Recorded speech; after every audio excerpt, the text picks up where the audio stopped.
Good afternoon, everyone. I'm Bonnie Lysyk, the Auditor General of Ontario. I want to thank you for this opportunity to discuss our special report on the Fair Hydro Plan. By way of background, I am an independent, nonpartisan officer of the Legislative Assembly. The Auditor General Act requires me to speak out when financial information of the government is not or will not be presented fairly to the legislature or Ontarians. This is such a case. The government's accounting treatment for the Fair Hydro Plan creates concerns of transparency, accountability, and value for money. Let me be clear.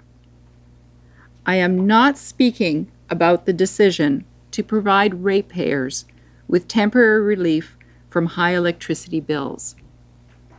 That's a policy decision, well within the government's authority and not something on which the Auditor General comments. What I am speaking about is the way the government set up the accounting to implement this decision. There's still time to fix it, and we're encouraging the government to do so. That's why we're coming out with a special report. It recommends the government record the true financial impact of its electricity rate reduction plan in the province's budgets and consolidated financial statements, and use the least costly financing structure to fund the rate reduction. Allow me to cut to the chase.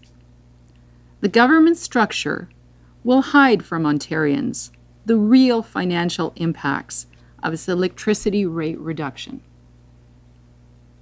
In order to do this, the government is proposing to use accounting that does not follow its own policy for preparing financial statements.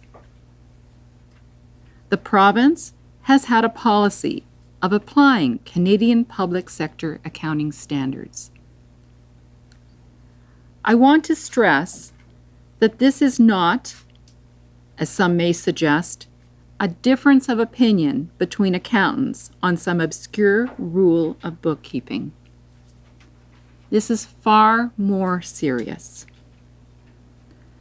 Under the leadership of the Public Sector Accounting Standards Board, Canadian public sector accounting standards were developed over decades to ensure that government finances are reported transparently and in a way that allows them to be properly compared to each other and to previous years.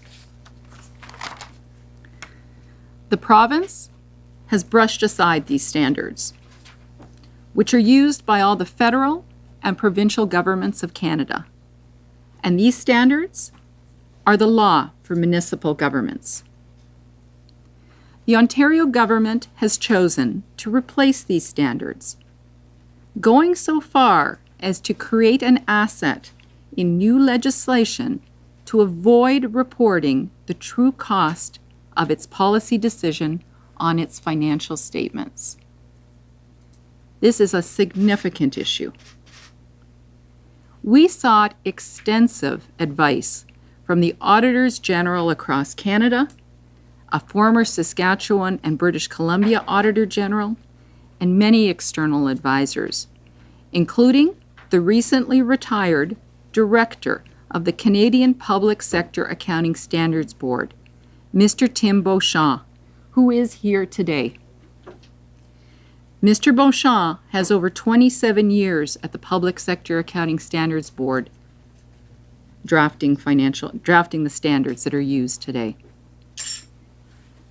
The accounting proposed by the government is wrong. That's a really strong statement. So let me explain why we're saying it. Ontario power generators are guaranteed a certain price for their electricity. If ratepayers get a discount on their hydro bills, someone else will have to pay the difference. Someone has to pay the piper right now. That someone is the province. So it can either raise revenue, for example, by increasing taxes or fees, or borrow to cover the shortfall. The government has chosen to borrow. When a government borrows to cover a shortfall between revenues and costs, what does it mean to you? It means the government has not raised enough revenue to cover its costs and has incurred a loss. In other words, it's spending more than it has coming in. And under the government's proposed accounting, you will not see that annual loss on any financial statements in Ontario. The government's proposal is to treat that loss as an asset. That's like you treating your credit card debt as an asset in your books. Does that sound right to you?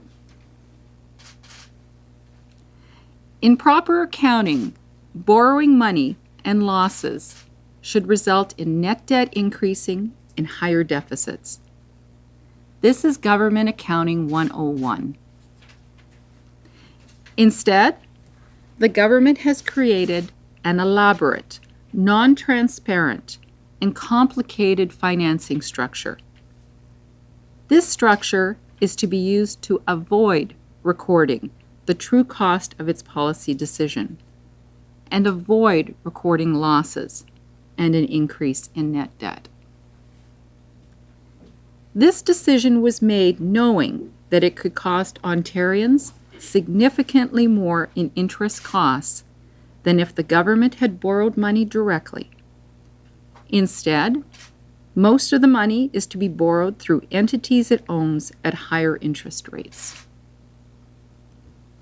In May 2017, the Financial Accountability Officer reported that this structure could cost ratepayers about $4 billion in additional interest, for a total of $21 billion in interest expense. Internal records show that senior government officials were aware this approach to borrowing could result in Ontarians paying significantly more interest. So the question is why? Why plan to pay more than you have to? Simply put, it's about achieving a desired accounting result.